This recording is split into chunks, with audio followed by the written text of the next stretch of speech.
നമ്മുടെ ഉപവാസ പ്രാർത്ഥനയുടെ 10ാമത് പകലിൽ ദൈവസന്നിധിയിലായിരിക്കാൻ ദൈവം ഇങ്ങനെ നമുക്ക് നൽകുന്ന നല്ല അവസരത്തെ ഓർത്ത് ദൈവത്തെ വാഴ്ത്തുന്നു. കഴിഞ്ഞ ചില ദിവസങ്ങളായി യെരുശലേം പട്ടണത്തിൻ്റെ മതിലിൻ്റെ പണിയോട് ബന്ധപ്പെട്ടുള്ള തിരുവചന സന്ദേശങ്ങൾ നാം കേട്ടുകൊണ്ടിരിക്കുകയായിരുന്നു. 13 അധ്യായങ്ങളുള്ള നെഹമ്യാവിൻ്റെ പുസ്തകത്തിൻ്റെ 2 അധ്യായങ്ങൾ കഴിഞ്ഞ് 3-ാമത്തെ അധ്യായത്തിലേക്ക് നാം പ്രവേശിച്ച് അവിടെ ദൈവത്തിൻ്റെ ദാസനായ ഏലിയാശി പുരോഹിതൻ പ്രാർത്ഥിച്ച് ദൈവത്തിൻ്റെ ആലയം ഉൾപ്പെടെയുള്ള മനോഹരമായ ദൈവ മഹത്വം വെളിപ്പെടുന്ന യെരുശലേമിൻ്റെ ആ മതിലിൻ്റെ പണി ആട്ടുവാതിൽക്കൽ നിന്ന് തുടങ്ങുവാൻ ഇടയായി. അങ്ങനെ കർത്താവിൻ്റെ ദാസന്മാരും ദൈവജനവും ഒരുമിച്ച് നിന്ന് ദൈവത്തിൻ്റെ ആലയം ഉൾപ്പെടെയുള്ളതായ യെരുശലേമിൻ്റെ മതിലുകളെ പണിയാൻ തുടങ്ങി. 32-ാം വാക്യത്തിലേക്ക് വരുമ്പോൾ ആട്ടുവാതിൽക്കൽ നിന്ന് തുടങ്ങിയ പണി ആട്ടുവാതിൽക്കൽ വന്ന് അവസാനിപ്പിക്കുവാൻ തുടങ്ങി. ഒരുവൻ ക്രിസ്തുവിൽ തൻ്റെ പണി തുടങ്ങിയാൽ ക്രിസ്തുവിൽ അവസാനിപ്പിക്കണം. ഒരുവൻ നിങ്ങളിൽ നല്ല പ്രവൃത്തി ആരംഭിച്ചവൻ യേശു ക്രിസ്തുവിൻ്റെ നാളോളം അതിനെ തികയ്ക്കണമെന്നുള്ള തിരുവചനം പോലെ നമ്മൾ കർത്താവിൽ തുടങ്ങി ക്രൂശിൽ ചെന്ന് അവസാനിക്കുന്ന ഒരനുഭവമായിരിക്കണം. നമ്മുടെ ആത്മീയ ജീവിതം കർത്താവിൽ തുടങ്ങി കർത്താവ് ക്രൂശിൽ തൻ്റെ ഈ ലോക ജീവിത ശുശ്രൂഷ അവസാനിപ്പിച്ചതുപോലെ ക്രൂശിൽ ചെന്ന് അവസാനിക്കുവാനിടയാകണം. അങ്ങനെ വ്യത്യസ്തങ്ങളായ നിലകളിൽ ദൈവത്തിൻ്റെ ആലയം ഉൾപ്പെടെയുള്ള യെരുശലേം പട്ടണത്തിൻ്റെ പണി നടക്കുന്ന കാര്യമാണ് നാം ചിന്തിച്ചു കൊണ്ടിരുന്നത്. എന്നാൽ പണി തീർന്നില്ല കേട്ടോ. പണി തീർന്നെന്ന് നമ്മൾ തെറ്റിദ്ധരിക്കരുത്. പണി തുടങ്ങിയതേ ഉള്ളൂ. ദൈവത്തിന് സ്തോത്രം.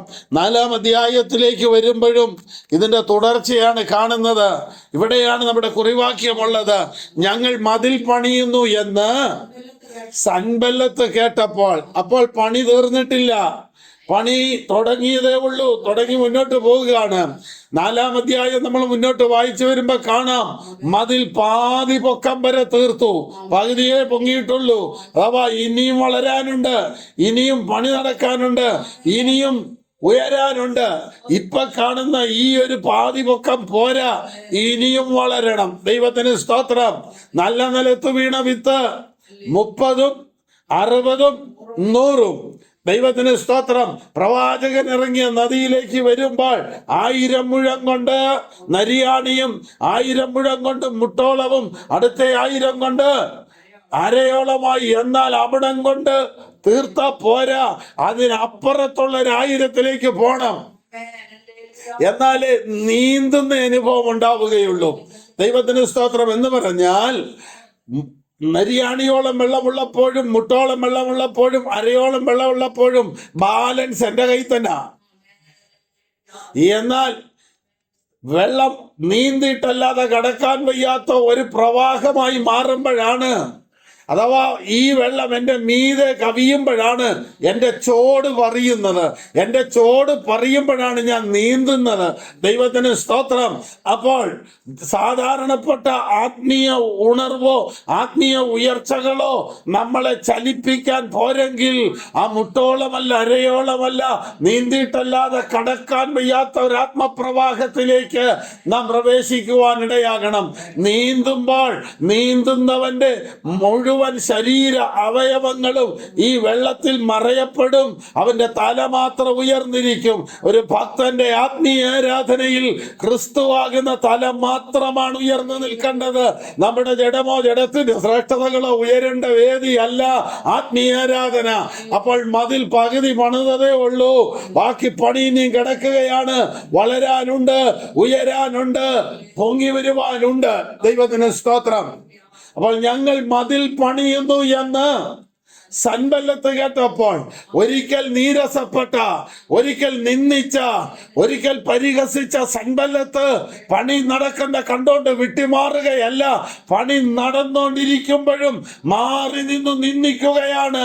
അപ്പോൾ ഇന്ന് പകൽ ആരാധനയിൽ, ഇന്ന് പകൽ ഉപവാസ പ്രാർത്ഥനയിൽ ദൈവജനം അറിയേണ്ട യാഥാർത്ഥ്യം, നീ ആത്മാവിൽ വളരുന്നതിനനുസരിച്ച്, നിന്റെ സഭ വളരുന്നതിനനുസരിച്ച്, നീ ആത്മാവിൽ ശക്തിപ്പെടുന്നതിനനുസരിച്ച് നിന്ദിക്കുന്ന ശത്രു മാറി നിൽക്കുകയല്ല, നിന്ദിക്കുന്ന ശത്രു വിട്ടുപോവുകയല്ല, ഒപ്പം നിന്ന് പോരാടിക്കൊണ്ടിരിക്കുകയാണ്.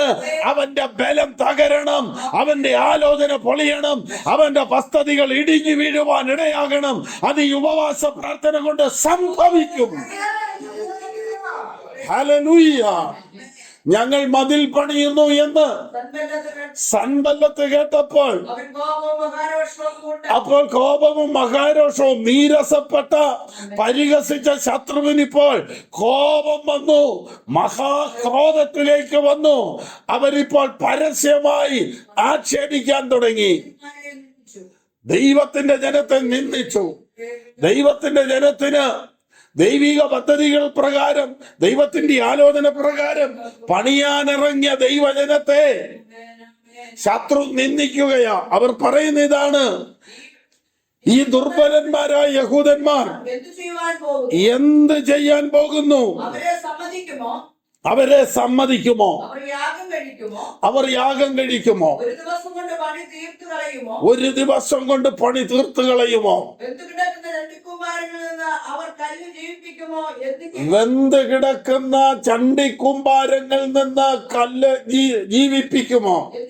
അപ്പോൾ ഇത്രയും ഭാഗം തന്നെ ചിന്തിക്കുമ്പോൾ ദീർഘമണിക്കൂറുകൾ ആ തിരുവചനവുമായി നിന്നെങ്കിലേ നമ്മൾ ഉദ്ദേശിക്കുന്ന പോലെ അതിന്റെ ആത്മീയാർത്ഥം വരികയുള്ളൂ.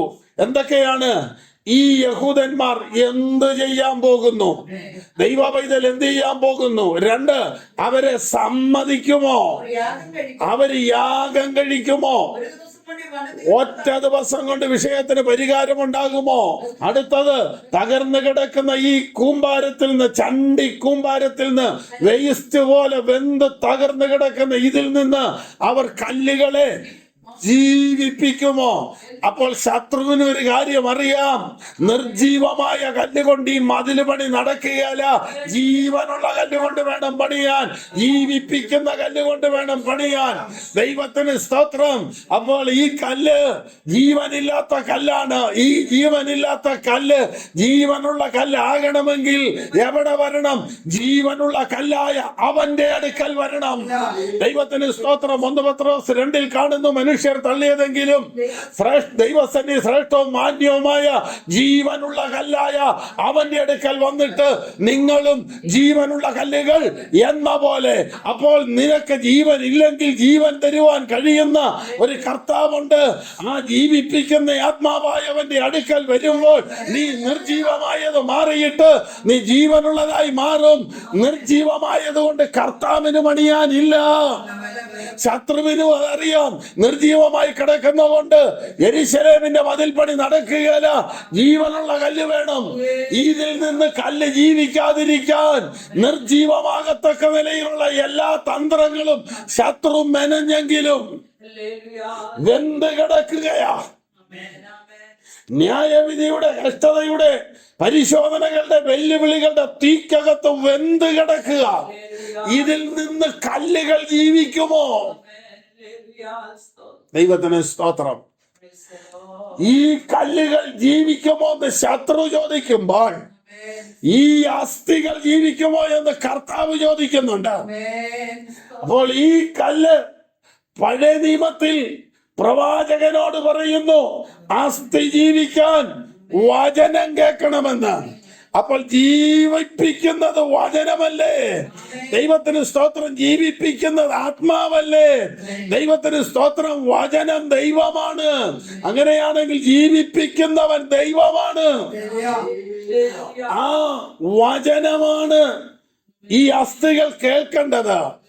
വിശ്വാസം കേൾവിയാലും കേൾവി ക്രിസ്തുവിന്റെ വചനത്താലും വരുന്നെങ്കിൽ ദൈവത്തിന്റെ വചനം മൃതാവസ്ഥയിലുള്ള അസ്ഥികളെ ജീവിപ്പിച്ചതുപോലെ ഭാവിയായ മനുഷ്യന്റെ ഉള്ളിൽ നിർജീവമായി പോയ ആത്മാവിനെ സജീവമാക്കിയത് ദൈവത്തിന്റെ വചനമാണ്. വചനം അകത്ത് വന്നത് കൊണ്ടാണ് ആത്മാവ് സജീവമാവുകയും കർത്താവിന്റെ സന്നിധിയിലേക്ക് പോകാൻ ഒരു ചിന്ത നമ്മുടെ അകത്ത് വന്നത്. ആയിരക്കണക്കിന് ജീവനുള്ള കല്ലുകളുടെ ഇടയിൽ ഒരു നിർജീവമായ കല്ല് വെച്ച് പണിയാൻ യെരൂശലേമിന്റെ മതിൽ പണി നടക്കില്ല. അതുകൊണ്ട് വെന്ത് കിടക്കുന്ന ഇവിടെ നിന്ന് ജീവനുള്ള കല്ലുകളെ ഇവർ എഴുന്നേൽപ്പിക്കുമോ എന്ന് ശത്രു ചോദിക്കുകയാ. ദൈവത്തിന് സ്തോത്രം. പിശാച് ദൈവസഭയുടെ പണിക്ക് വരെ എഴുന്നേറ്റിട്ട് വെല്ലുവിളിക്കുന്നു. അതിനടുത്ത് നിന്ന് സൻബല്ലത്ത് പറയുന്ന ഒരു കാര്യം ഇതാണ്: അവരിനി പണിയാൻ ഞങ്ങൾ സമ്മതിക്കുകയല്ല. അവരെങ്ങനെ പണിതാലും ഒരു കുറുക്കൻ കേറിയാൽ അവരുടെ കൽമതിൽ ഇടിയും. അതുകൊണ്ടാണ് വളരെ ദിവസങ്ങൾ ദീർഘമുള്ള ഉപവാസ പ്രാർത്ഥനകൾ നടക്കുന്ന സഭകളിൽ ഉപവാസ പ്രാർത്ഥന കഴിയുമ്പോൾ വഴക്കായി ബഹളമായി ചില കുടുംബങ്ങൾ ദൈവസഭ വിട്ടു പോകത്തക്ക നിലയിലേക്ക് അപവാദങ്ങളും ആരോപണങ്ങളുമൊക്കെയായി ശത്രു എഴുന്നേൽക്കുന്നതിന്റെ പിന്നിലെ കാരണം ചെറു കുറുക്കന്മാര് കയറിയാൽ ഇത് ഇടിഞ്ഞു പോകുമെന്ന് കഴിഞ്ഞ നാളുകളിൽ നമ്മൾ പണിതുയർത്തിയതിനെയെല്ലാം ശത്രു ഇങ്ങനെ പറഞ്ഞു പരിഹസിച്ചെങ്കിൽ ശത്രുവിന്റെ നിന്ദയുടെ നടുവിൽ യെരൂശലേമിന്റെ മതിൽ പണിയുവാനിടയാകണം.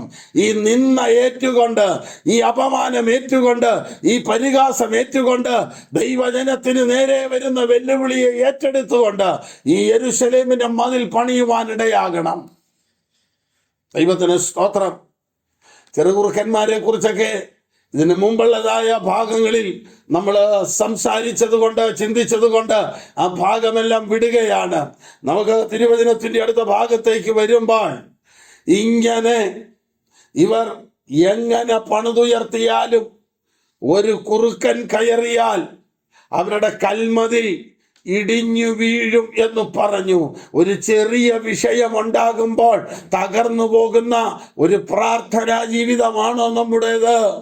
നമ്മുടെ ജീവിതത്തിന് നേരെ ഒരു ചെറിയ പ്രതിസന്ധി വരുമ്പോൾ പ്രാർത്ഥിക്കാൻ കഴിയാതെ നിരാശപ്പെട്ട് ദൈവസന്നിധാനത്തിങ്കൽ താണിരിക്കുന്ന ഒരു അനുഭവമാണോ നമുക്ക്? ദൈവത്തിന് സ്തോത്രം. നമ്മുടെ വിശ്വാസ ജീവിതം, നമ്മുടെ ആത്മീയ ജീവിതം ഒരു ചെറിയ പ്രതിസന്ധിയാകുന്ന കുറുക്കൻ കയറിയാൽ അടർന്നു പോകുന്നതേ ഉള്ളോ. ഒരു ചെറിയ രോഗം നമ്മുടെ ജീവിതത്തിൽ വന്നാൽ അത് ചില ദിവസങ്ങൾ ഇങ്ങനെ മാറാതെ നിന്നാൽ അവസാനിച്ചു പോകുന്ന ഒരു ആത്മീയ ജീവിതമാണോ നമ്മുടേത്? ദൈവത്തിന് സ്തോത്രം. പ്രിയരെ, ഇന്ന് ഈ പകൽ നാം മനസ്സിലാക്കേണ്ട കാര്യം, ശത്രു ഈ യെരൂശലേം മതിലിനെ ഇടിച്ചെങ്കിലും ഇതിന്റെ അടിസ്ഥാനം ഇപ്പോഴും അവിടെയുണ്ട്. അടിസ്ഥാനം മാന്തിയെടുക്കാനൊന്നും ശത്രുവിനെ ദൈവം അനുവദിച്ചിട്ടില്ല. മുകളിലുള്ള കല്ലുകളാണ് അവിടെ ഇവിടെയൊക്കെ ഇടിഞ്ഞിട്ടുള്ളത്. ദൈവത്തിന് സ്തോത്രം. അപ്പോൾ അടിസ്ഥാനം ഉറപ്പോടെ ഇപ്പോഴും അവിടെ ഉള്ളത് കൊണ്ട് പണി നടക്കുന്നതിന് തടസ്സമൊന്നുമില്ലെന്ന്. യെരൂശലേമിൽ, സിയോനിൽ അടിസ്ഥാനമുള്ള ഉറപ്പുള്ള അടിസ്ഥാനമായ ഒരു കല്ലായി എൻ്റെ കർത്താവിനെ ഇട്ടിട്ടുണ്ട്. ഇനി വരുന്നവരെല്ലാം അതിനോട് ചേർത്ത് പണിയപ്പെടുകയാണ്. അതുകൊണ്ട് അടിസ്ഥാനം ഇളക്കാൻ ശത്രുവിന് കഴിഞ്ഞിട്ടില്ല. മേലിലുള്ള ചില കല്ലുകളെ ഇളക്കുവാൻ കഴിഞ്ഞെങ്കിൽ അത് കൃപ എന്നാർത്തുകൊണ്ട് ആണിക്കല്ല് കയറ്റി അതിന്റെ സ്ഥാനത്ത് അത് ഉറപ്പിച്ചു നിർത്തി കാറ്റിലും പെരുങ്കാറ്റിലും പേമാരിയിലും അടർന്നു പോകാതെ പണിതുയർത്തുന്ന ഒരു സർവേശ്വരൻ ഈ പണിയുടെ പിൻപിലുണ്ട്. കർത്താവ് പറഞ്ഞു, ഞാൻ എൻ്റെ സഭയെ പണിയും, പാതാള ഗോപുരങ്ങൾ അതിനെ ജയിക്കയില്ല. ഏതൊക്കെ വെല്ലുവിളികളും ഏതൊക്കെ രക്തച്ചൊരിച്ചിലുകളും ഏതൊക്കെ കൂട്ടക്കുരുതികൾ വന്നിട്ടും ദൈവസഭ അതിന്റെ അടിസ്ഥാനത്തിൽ തന്നെ പണിതിട്ടുണ്ട്, പണിത് കയറിയിട്ടുണ്ട്. വെല്ലുവിളികളുടെ നടുവിൽ വളർന്നിട്ടുണ്ട്, ഉപദ്രവങ്ങളുടെ നടുവിൽ വർദ്ധിച്ചിട്ടുണ്ട്. എവിടെ പീഡനമുണ്ടായിട്ടുണ്ടോ, എവിടെ നിന്ദയുണ്ടായിട്ടുണ്ടോ, എവിടെ അപമാനമുണ്ടായിട്ടുണ്ടോ, എവിടെ ദൈവജനം ദൈവദാസന്മാർ അടിയേറ്റിട്ടുണ്ടോ, മുറിവേറ്റിട്ടുണ്ടോ, അവിടെ സഭ വളർന്നിട്ടുണ്ട്. അതിന്റെ കാരണം എന്താ? കാൽവരി കുരിശിൽ തകർക്കപ്പെട്ട നസ്രായനായ യേശു ക്രിസ്തുവാണ് ഈ മതിലിന്റെ അടിസ്ഥാനക്കല്ല്. അതുകൊണ്ട് ശത്രു എത്ര തകർക്കാൻ നോക്കിയാലും ഇത് തകരില്ല.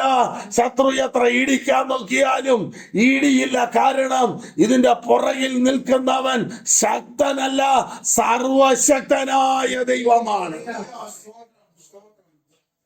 പ്രിയരെ, കഴിഞ്ഞ ദിവസങ്ങളിൽ, കഴിഞ്ഞ സമയങ്ങളിൽ, കഴിഞ്ഞ നാളുകളിൽ നമ്മെ ഇല്ലാതാക്കുവാൻ, നമ്മുടെ ആത്മീയ ജീവിതത്തെ ഇല്ലാതാക്കുവാൻ, നമ്മുടെ പ്രാർത്ഥനാ ജീവിതത്തെ ഇല്ലാതാക്കുവാൻ, നമ്മെ നിരാശപ്പെടുത്തുവാൻ ശത്രുവിന്റെ പോരുകൾ കൂട്ടുവിശ്വാസികളിൽ നിന്ന്, സഭാവിശ്വാസികളിൽ നിന്ന്, ബന്ധുക്കളിൽ നിന്ന്, പ്രിയപ്പെട്ടവരിൽ നിന്ന്, കൂട്ടു സഹോദരന്മാരിൽ നിന്ന്, കൂട്ടു ശുശ്രൂഷകന്മാരിൽ നിന്നൊക്കെ ഉയർന്നു വന്നപ്പോൾ തകർന്നു പോകേണ്ട ഒരു ഇന്നലെ നമുക്കുണ്ടായിരുന്നു. എന്നാൽ അവിടെ തകരാതെ നിർത്തിയത് നെഹമ്യാവിനെ പോലെ നിന്നെ കൊണ്ട് ചില പണി നടത്തിക്കാനാ, നിന്നെ കൊണ്ട് ദൈവസഭയുടെ ചില ഇടിവുകൾ നികത്തിക്കുവാനാ, ചില കേടുപാടുകൾ പോക്കുവാനാണ്, ചില അറ്റകുറ്റം തീർക്കുവാനാണ്. ദൈവത്തിന് സ്തോത്രം. അവസാനിച്ചു പോകേണ്ട ജീവിതത്തെ, അവസാനിച്ചു പോകേണ്ട ആയുസ്സിനെ, അവസാനിച്ചു പോകേണ്ടതായ കുടുംബ ബന്ധങ്ങളെ, തകർന്നു പോകേണ്ട കുടുംബ ജീവിതത്തെ കർത്താവ് പിടിച്ചു നിർത്തിയത് നെഹമ്യാവേ, നിനക്കൊരു പണിയുള്ളത് കൊണ്ടാ. ദൈവത്തിന് സ്തോത്രം. കഴിഞ്ഞ നാളുകളിൽ അനേകർ തകർന്നു കിടക്കുന്ന സ്ഥാനത്ത് തകരത്തക്കവണ്ണം ഒരു പ്രതിസന്ധി മുമ്പിൽ വന്നെങ്കിലും അവിടെ എഴുന്നേൽപ്പിച്ച് നിർത്തിയത് തകർന്ന ജനടത്ത് നിന്നെ അയക്കുവാൻ, ഇനിയും പണിയുവാനും, ചില ഇടിവുകൾ ഉയർത്തിക്കൊണ്ട് വരുവാനും എന്റെ തമ്പുരാന് പദ്ധതിയുള്ളത് കൊണ്ടാണെന്ന് ദൈവത്തിന്റെ പരിശുദ്ധാത്മാവ് വചനത്തിലൂടെ ദൂത് വിളിച്ചു പറയുകയാണ്. നീ നിരാശപ്പെട്ടു പോകരുത്. പണിയുമ്പോൾ ആക്ഷേപങ്ങളുണ്ട്, നിന്ദകളുണ്ട്, വെല്ലുവിളികളുണ്ട്, പ്രാണന് നേരെ എഴുന്നേൽക്കുന്ന വിഷയമുണ്ട്, വിരോധമായി രേഖ എഴുതുന്ന അനുഭവമുണ്ട്, ആലോചന പറയുന്ന അനുഭവമുണ്ട്, കൂട്ടുകെട്ടുണ്ടാക്കുന്ന അനുഭവമുണ്ട്. എന്നാൽ നിന്നെ അയച്ചത് മനുഷ്യനല്ല, നിന്റെ ഉള്ളിൽ നിയോഗം തന്നത് ഉയരത്തിലെ ദൈവമാണ്. അതുകൊണ്ട് ഏത് പണി തകർക്കുവാൻ ശത്രു നോക്കിയാലും ആത്മാവിൽ പറയുവാൻ കഴിയട്ടെ, സ്വർഗത്തിലെ ദൈവം ഞങ്ങൾക്ക് കാര്യം സാധിപ്പിക്കും. അവന്റെ ദാസന്മാരായ ഞങ്ങൾ എഴുന്നേറ്റ് പണിയും. ദൈവത്തിന് സ്തോത്രം. ഏത് വെല്ലുവിളികൾ വന്നാലും നിന്നെ കൊണ്ട് ദൈവം ചിലത് ചെയ്യിക്കാൻ തീരുമാനിച്ചിട്ടുണ്ടെങ്കിൽ അത് ചെയ്യിക്കാതെ ദൈവം നിന്നെ ഇവിടുന്ന് പറഞ്ഞയക്കത്തില്ല. ഇതിന്റെ മറുവശവും കൂടെ പറയാം. തമ്പുരാൻ നിന്നെ കൊണ്ട് ഇവിടെ ഇനി ഒന്നും ചെയ്യിക്കാൻ ഉദ്ദേശിക്കുന്നില്ലെങ്കിൽ നീ എന്തൊക്കെ പണി ഇവിടെ നടത്താമെന്ന് വിചാരിച്ചാലും സ്വർഗം അനുവദിക്കുകയില്ല. കാരണം ഇതിന്റെ പണി നടക്കേണ്ടത്, ദൈവസഭയുടെ മതിൽപ്പണി നടക്കേണ്ടത്, ആത്മീയ ഗ്രഹത്തിന്റെ പണി നടക്കേണ്ടത് ആത്മാവിലാണ്. അത് മനുഷ്യന്റെ തലച്ചോറ് കൊണ്ടും, മനുഷ്യന്റെ പിടിപാട് കൊണ്ടും, സ്വാധീനം കൊണ്ടും, അംഗബലം കൊണ്ടും, സഭയിലെ ഒരു ഗ്രൂപ്പിനെ കയ്യിലെടുത്തുകൊണ്ടും ഒന്നും പണിതെടുക്കാൻ കഴിയുന്ന ഒന്നല്ലിത്. സഭ മനുഷ്യന്റെ അല്ല, സഭ ദൈവത്തിന്റെയാ. സഭ കുടുംബങ്ങളുടെ പേരിലല്ല അറിയപ്പെടേണ്ടത്. സഭയിൽ കൂടുന്ന വ്യക്തികളുടെ പേരിലല്ല അറിയപ്പെടേണ്ടത്. സഭ കർത്താവിന്റെ പേരിൽ അറിയപ്പെടട്ടെ. സഭ പ്രസ്ഥാനത്തിന്റെ ലേബലല്ല അറിയപ്പെടേണ്ടത്. സഭയിൽ വ്യാപരിക്കുന്ന ആത്മാക്കളുടെ ഉടയവനായ കർത്താവിന്റെ പേരിൽ സഭ അറിയപ്പെടണം. ദൈവത്തിന് സ്തോത്രം. എങ്കിലേ സഭ ദൈവത്തിന്റെ സഭ, ദൈവസഭ എന്ന് പറയുവാൻ കഴിയും. ദൈവത്തിന് സ്തോത്രം. ഞങ്ങൾ മതിൽ പണിയുന്നു എന്ന് കേട്ടപ്പോൾ സൻബല്ലത്തും മഹാകോപവും രോക്ഷവും പൂണ്ട്, ക്രോധവും പൂണ്ട് ഞങ്ങളെ എതിർത്തു. ഈ ദുർബലന്മാരായ യഹൂദന്മാരെന്ത് ചെയ്യാൻ പോകുന്നു? ആ വാക്യത്തിൽ നിങ്ങൾ നോക്കൂ. പിശാച് പറയുന്നു, നീ ദുർബലനാ. അതെ, നമ്മൾ ബലഹീനരാണ്. എന്നാൽ നമ്മെ ശക്തനാക്കുന്ന ഒരുവനുണ്ട്. അടുത്തത്, നമ്മൾ ബലഹീനരാകുമ്പോഴാണ് ദൈവത്തിന്റെ ശക്തി നമ്മുടെ മേൽ വ്യാപരിക്കുന്നത്. എന്റെ കൃപ നിനക്ക് മതി, എന്റെ ശക്തി നിന്റെ ബലഹീനതയിൽ തികഞ്ഞു വരുന്നു. നമ്മുടെ കഴിവുകേടുകളിൽ, നമ്മുടെ ക്ഷീണാവസ്ഥകളിൽ, നമ്മുടെ തോൽവികളിൽ, നമ്മുടെ പരാജയങ്ങളിൽ കർത്താവിന്റെ ശക്തി വ്യാപരിക്കും. കർത്താവിന്റെ ശക്തി വ്യാപരിച്ചാൽ, ദൈവത്തിന് സ്തോത്രം, കർത്താവിന്റെ ശക്തി വ്യാപരിച്ചാൽ അത് ആഹാബിന്റെ രഥങ്ങൾക്ക് മുമ്പേ ഓടുന്ന ശക്തിയായി മാറും. അത് കഴുകനെ പോലെ ചിറകെടുത്ത് പറക്കുന്ന ശക്തിയായി മാറും. 40 രാവും 40 പകലും നടന്ന് ദൈവത്തിന്റെ ഹോരേബോളം എത്തുന്ന ശക്തിയായി മാറും. ക്ഷീണിക്കാതെ ഓടുവാനും തളർന്നു പോകാതെ വിശ്രമിപ്പാനും നടപ്പാനും ഒക്കെ കഴിയുന്ന ഒരു ദൈവശക്തിയുടെ വ്യാപാരമാണത്. ദൈവത്തിന് സ്തോത്രം. ദൈവശക്തി വ്യാപരിച്ചാൽ ആമേൻ, കട്ടളയും കഥകും കൂടെ പറിച്ചെടുക്കുവാനുള്ള സാന്നിധ്യമായി അത് മാറും. ദൈവത്തിന് സ്തോത്രം. ദൈവശക്തി വ്യാപരിച്ചാൽ അലറുന്ന സിംഹത്തെ കുഞ്ഞാട് പോലെ വലിച്ചു കീറുവാനുള്ള അഭിഷേകം വരും. ഈ ശക്തി ഈ പകൽ, ഈ ഉപവാസത്തിന്റെ 10ാം ദിവസം നിന്റെ മേൽ വ്യാപരിച്ചാൽ നിന്നെ അടിമുടി ആപാദചൂടം വിഴുങ്ങുവാൻ അടുത്തു വരുന്ന ശത്രുവാകുന്ന സിംഹത്തിന്റെ അധരങ്ങളിൽ പിടിച്ച്, താടിയിൽ പിടിച്ച് വലിച്ചു കീറിക്കളയുവാനുള്ള ഒരാത്മശക്തി വ്യാപരിപ്പാനിടയാകണം. ദാവീദിന്റെ മേൽ ഈ ശക്തി വ്യാപരിച്ചപ്പോൾ ദാവീദ് പറയുന്നത് ഇങ്ങനെയാണ്: നിന്നാൽ ഞാൻ പടക്കൂട്ടത്തിന്റെ നേരെ പാഞ്ഞു ചെല്ലും, എന്റെ ദൈവത്താൽ ഞാൻ മതിൽ ചാടിക്കടക്കും. ശത്രു നിനക്ക് വെച്ചിരിക്കുന്ന പരിധിയുടെയും പരിമിതിയുടെയും മതിൽക്കെട്ടുകളെ ചാടിക്കടക്കുന്ന ഒരാത്മശക്തി ആയിരിക്കണം നമ്മുടെ മേൽ വ്യാപരിക്കുന്നത്. ദാവീദ് പറയുന്നു, എന്നെ ശക്തി കൊണ്ട് അരമുറുക്കുകയും എന്റെ വഴിയുടെ കുറവ് തീർക്കാൻ ചെയ്യുന്നവൻ എന്റെ ദൈവമാണ്. ഈ ദുർബലന്മാരായ യഹൂദന്മാർ എന്ത് ചെയ്യാൻ പോകുന്നു? എന്നാൽ സൻബല്ലത്തെ നീ ഓർക്കേണ്ട ഒരു കാര്യം, ഇവർ ദുർബലന്മാരാണെങ്കിലും ഇവർ യഹൂദന്മാരാണ് എന്ന് പറഞ്ഞാൽ ബലമില്ലെങ്കിലും ഇവർ ദൈവത്തിന്റെ ജനമാണ്. ഈ ബലമില്ലാത്ത ഈ ദൈവജനത്തെ ബലമുള്ള ശത്രുവിന്റെ കയ്യിൽ നിന്ന് വിടുവിച്ച ഒരു ബലവാനാണ് ഇവരുടെ ദൈവം. മറുകര കാണാൻ കഴിയാത്ത ആഴിയെ ഒറ്റ രാത്രി കൊണ്ട് വിഭാഗിച്ചവൻ, ഒരു യോർദാനെ കീറി മാറ്റത്തക്കവണ്ണം വലിയ ദൈവപ്രവൃത്തി നടത്തിച്ചവൻ, ഒരു യെരിഹോവിനെ ഇടിച്ചു കളയത്തക്കവണ്ണം മഹാദൈവ സാന്നിധ്യം വെളിപ്പെടുത്തിയവൻ. ഇവിടെയൊക്കെ നമ്മൾ അറിയേണ്ട ഒരു കാര്യം, യോർദാൻ കടക്കുന്നതും യെരിഹോ കടക്കുന്നതും ചെങ്കടൽ കടക്കുന്നതുമൊക്കെ നമ്മൾ അറിയേണ്ട ഒരു കാര്യമുണ്ട്. ചെങ്കടൽ കടക്കുന്നത് കടല് പോലെ അല്ലല്ലോ നദി, കടലല്ലേ വലുത്. അപ്പോൾ യോർദാൻ കടക്കുന്നതിന് മുമ്പ് ചെങ്കടൽ കടന്നു. ചെങ്കടൽ കടന്നപ്പോൾ അവർ ചെങ്കടൽ കടന്നത് എങ്ങനെയെന്ന് ചോദിച്ചാൽ, പെസഹ ഭക്ഷിച്ച്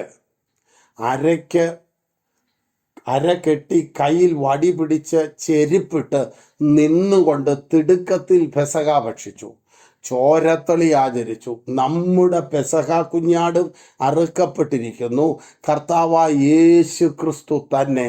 അപ്പോൾ യേശു ക്രിസ്തുവിൻ്റെ മരണമാണ് ദൈവജനത്തിന് അടിമത്തത്തിൻ്റെ മിസ്രയീമിൽ നിന്ന് പുറപ്പെടുവാനുള്ളതായ വഴി ഒരുങ്ങിയത്.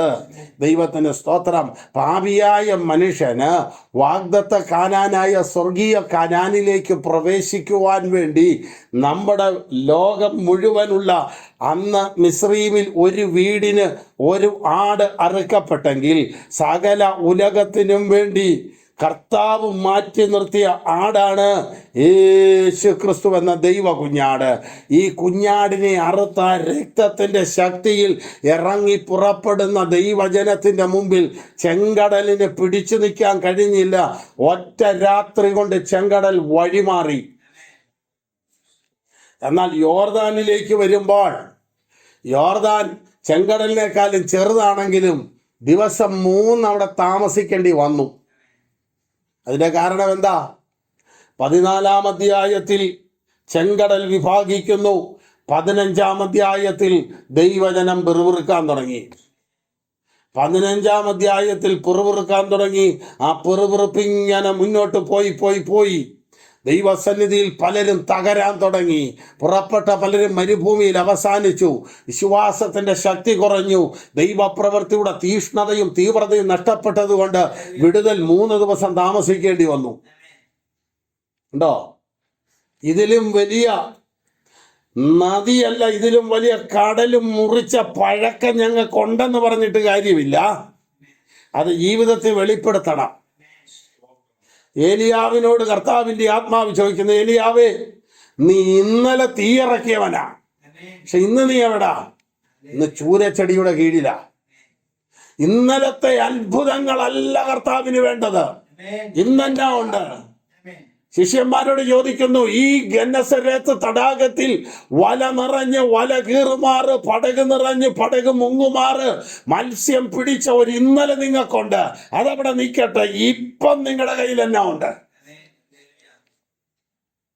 ദൈവത്തിന് സ്തോത്രം. 3 ദിവസമായി ആ യെരിഹോ യോർദാന്റെ തീരത്ത് നിൽക്കുക. 3-ാം ദിവസം യോർദാൻ വിഭാഗിക്കപ്പെട്ടു. എങ്ങനെ? നിങ്ങൾ നിങ്ങളെ തന്നെ ശുദ്ധീകരിപ്പീൻ, നാളെ ദൈവം നിങ്ങളുടെ ഇടയിൽ അത്ഭുതം ചെയ്യുമെന്ന് പറഞ്ഞ് അങ്ങനെ നാളത്തെ അത്ഭുതത്തിന് വേണ്ടി ഇന്നേ അവർ വിശുദ്ധീകരിക്കാൻ തയ്യാറായി. വിശുദ്ധീകരിക്കുക എന്ന് പറഞ്ഞാൽ അതിൻ്റെ മലയാളാർത്ഥം വേർപെടുക എന്നാ. അപ്പോൾ വേർപാട് പാലിക്കേണ്ട ചില വിഷയങ്ങൾ അവരുടെ പാളയത്തിനകത്തുണ്ടായിരുന്നു. അത് പാലിച്ചപ്പോൾ ചെങ്കടലിലേക്ക് യോർദാനിലേക്ക് ദൈവസാന്നിധ്യം ഇറങ്ങി. യോർദാൻ കഴിഞ്ഞപ്പോൾ കനാൻ നാടാണെന്നോർത്ത് കയറിയതാ.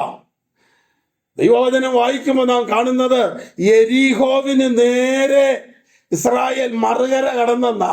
എന്ന് പറഞ്ഞാൽ അക്കരെ കയറുമ്പോൾ നിനക്ക് വേണ്ടി നിൽക്കുന്നത് വലിയ രഥങ്ങൾ ഒരുമിച്ച് ഓടിച്ചു കൊണ്ടുപോകുവാൻ കഴിയുന്ന വലിയ വൻമതിലുള്ള പട്ടണമാണ് യെരിഹോവ്. നിനക്ക് നേരെ നിൽക്കുക. അവിടെ നാം ഇങ്ങനെയാണ് വായിക്കുന്നത്, യെരിഹോവിനെ ഇസ്രായേൽ മക്കളുടെ നിമിത്തം അടച്ചുറപ്പാക്കി, ആരും അകത്ത് കയറിയില്ല, ആരും പുറത്തു പോയില്ല. എന്ന് പറഞ്ഞാൽ ഇസ്രായേൽ മക്കളുടെ നിമിത്തമാണ് ഇതൊന്നുകൂടെ ഉറപ്പാക്കിയത്. എന്ന് പറഞ്ഞാൽ ഈ വരുന്ന പുള്ളി ആരാന്ന് ശത്രു മനസ്സിലാക്കി. എന്നിട്ട് നേരത്തെ അതിൻ്റെ ഇടിവുകളെല്ലാം പണിതുറപ്പിച്ച് ശക്തിപ്പെടുത്തിയിരിക്കുക. ദൈവത്തിന് സ്തോത്രം. യെരിഹോ കോട്ട വീഴാൻ 7 ദിവസം എടുക്കേണ്ടി വന്നു. ചെങ്കടൽ ഒറ്റ രാത്രിയുടെ പകുതി കൊണ്ട് വിഭാഗിച്ച സ്ഥാനത്ത്, യോർദാൻ 3 ദിവസം കൊണ്ട് വിഭാഗിച്ച സ്ഥാനത്ത് യെരിഹോവിൽ 7 ദിവസമായി വിടുതലിന് താമസിച്ചു. മുന്നോട്ട് ചെല്ലും തോറും വിടുതൽ താമസിക്കുന്നു. അതുകൊണ്ടാണ് ശത്രു പറയുന്നത്, നീ ദുർബലനാ, നീ എന്നാ ചെയ്യാനാന്ന്. ഇവിടെ 3 ഇടത്തും 3 രീതിയിലാണ് ദൈവജനം വിടുതൽ പ്രാപിച്ചത്. 1, പെസഹ ഭക്ഷിച്ച ശക്തിയാൽ. 2, പരിച്ഛേദനയേറ്റ്, എന്ന് പറഞ്ഞാൽ വേർപാട് പാലിച്ചു. ഗിൽഗാലിൽ വെച്ച് യോശുവ എല്ലാവരെയും പരിച്ഛേദന ഏൽപ്പിച്ചു എന്ന് കാണുന്നു.